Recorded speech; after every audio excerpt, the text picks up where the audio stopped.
जय हिंद दोस्तों, जय जवान जय किसान। मैं हूं राहुल जवान और हम हैं इस समय मुरादाबाद में। किसानों की समस्याएं पे पूरी हम लोग बात कर रहे हैं जा करके, और उनकी समस्याएं क्या है उनको समझाने की कोशिश कर रहे हैं। हालांकि किसान अभी एकदम से समझने के लिए तैयार नहीं है, क्योंकि अभी उसको हरियाली दिख रही है, आसपास में पानी दिख रहा है ट्यूबवेल के अंदर, तो उसको लग रहा है कि सारी ज़िंदगी ऐसा रहेगा। ऐसा नहीं है, स्थिति दिन पे दिन जो है वो गड़बड़ है। अगर हमने अभी से सुधार नहीं किया, सुधार करने के लिए कुछ अलग से करने की ज़रूरत नहीं है। आप अपने घर में अपने पास जो इतने भी संसाधन हैं उनमें थोड़ा सा फेरबदलाव करके अच्छी खेती कर सकते हैं।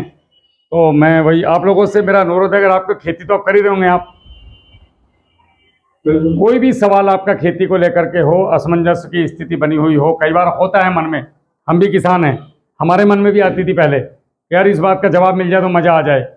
वो ऐसा कोई भी सवाल अगर आप खेती में कहीं से भी पूछना चाहते हैं, आपको जो समस्या आ रही है आप मुझसे पूछ सकते हैं एकदम ऑन कैमरा।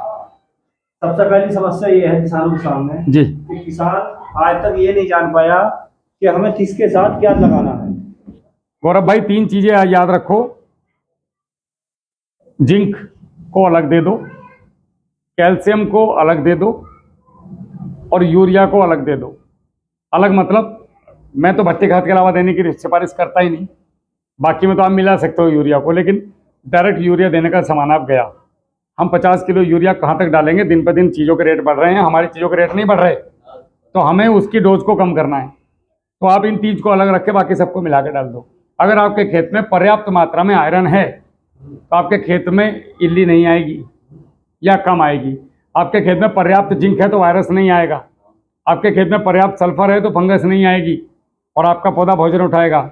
आपके खेत में पर्याप्त अगर ह्यूमस की मात्रा है, उसे ह्यूमिक एसिड कह लो, ह्यूमस कह लो, लाल पानी कह लो, या बायोमास कार्बन का पानी कह लो, या कुछ भी कह लो, जो उपला है सबसे हाँ बड़ा स्रोत है बिल्कुल, तो आपके खेत में बीमारियां नहीं आएंगी। अगर आपके खेत में मैग्नीशियम है तो हरियाली नहीं टूटेगी और आपका जो है जड़ें बहुत बढ़िया काम करेगी। फास्फोरस बढ़िया तरीके से लगेगा। आपके खेत में अगर आप कैल्शियम पूरी मात्रा में दे रहे हैं तो पौधे की जो रीढ़ की हड्डी है वो बहुत मजबूत रहेगी। रीढ़ की हड्डी मतलब उसकी मसल्स, कोशिकाएं। जो सूत्र है खाद देने का वो होता है कि आप जितना भी नाइट्रोजन दे रहे हैं उसका 20% आपको जिंक देना है और उसका 20% आपको आयरन देना है, और जितना भी आप फास्फोरस दे रहे हैं उसका 20% आपको मैग्नीशियम सल्फेट देना है, जितना भी आप पोटास दे रहे हैं उसका 20% कैल्शियम नाइट्रेट देना है। कैल्शियम और मैग्नीशियम इन दोनों को मिला के जितना हो गया उसका 20%। ये 315 नंबर की वीडियो में मैं आपको मोटा मोटा समझा रहा हूँ। एक वीडियो मिलेगी आपको इस चैनल पे, किसान कार्यशाला चैनल पे, 315 किसान कार्यशाला मार देना, इलाहाबाद की वीडियो है, उसमें बोर्ड पे समझाया हूँ। इन दोनों को मिला करके इसका 20% आपका हो गया सल्फर, और सल्फर का 50% पोटेशियम मोमेट, और पोटेशियम का 50% 20% पोटेशियम फुलवेट, और 5 किलो पर एकड़ सरसों की खल। कहानी खत्म। माइक्रोन्यूट्रेंट का कोई सीन नहीं है दुकान पर जाने का हमारा।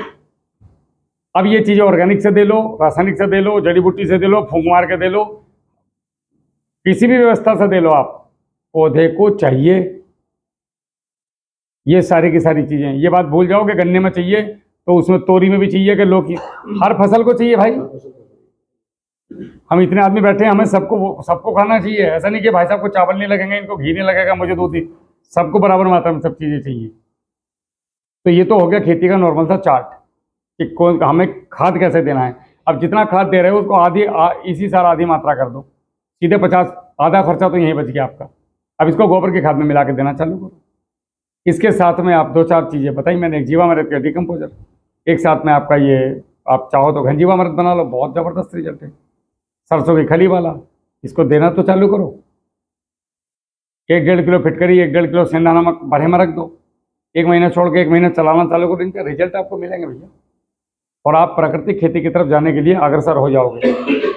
और जहाँ एक बार आप चालू हुए, सुबह उठ के कभी वॉकिंग करने जाना, तो 2-4 दिन तो बड़ी दिक्कत सी होगी, 15 दिन के बाद रुक ही नहीं पाओगे, नींद अपने आप टूट जाएगी उस टाइम पे। मुझे रिटायर हुए आज 4 साल हो गए, आज भी मैं ठीक 5:30 बजे आँख खुल जाती है, चाहे रात को 2 बजे सोऊं। अब दिमाग सेना ने आदत ऐसी डाली थी सुबह 5:30 बजे उठने की, वो आज तक नहीं टूटती। उसके बाद नींद नहीं आती, बिस्तर नहीं पकड़ा जाता है। वैसे ही खेती है। तो ये तो हो गया आपके खाद का चार्ट। और कोई समस्या नहीं आती आप लोगों को?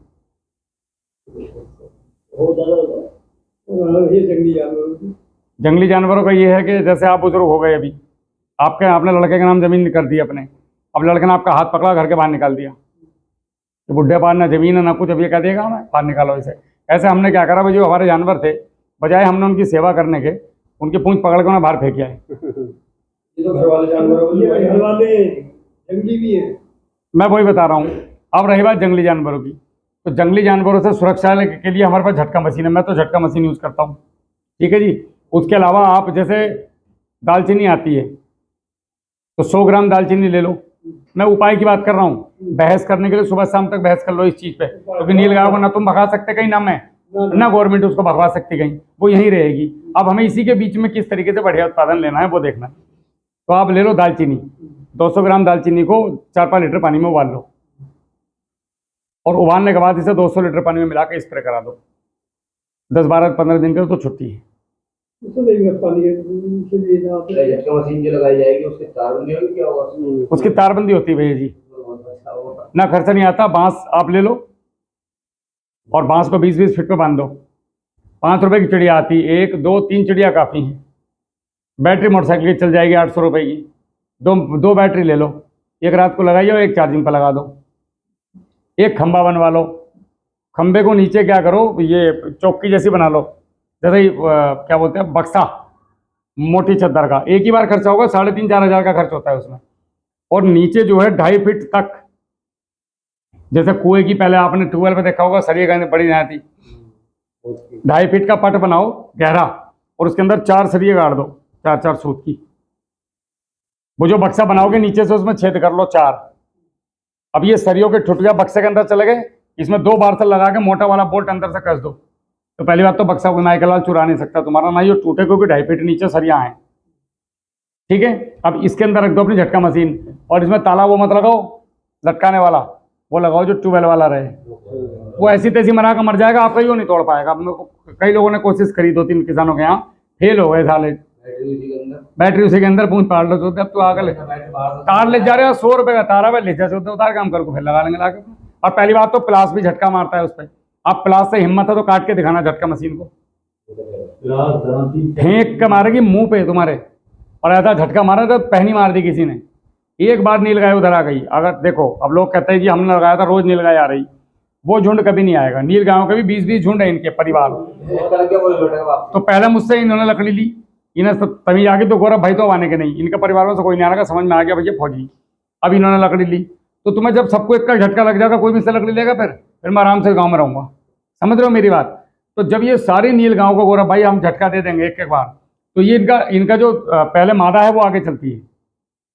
तो जैसे ही मादा को झटका लगेगा तो मादा बोलती नहीं है खतरा है, दोबारा नहीं आना। अब मैं आपको इसका उदाहरण बता दूं, मैंने केले लगाए हुए हैं, मैं पहला आदमी हूं जो अपने यहाँ जो अभी तक केले में टिका है बिजनौर में।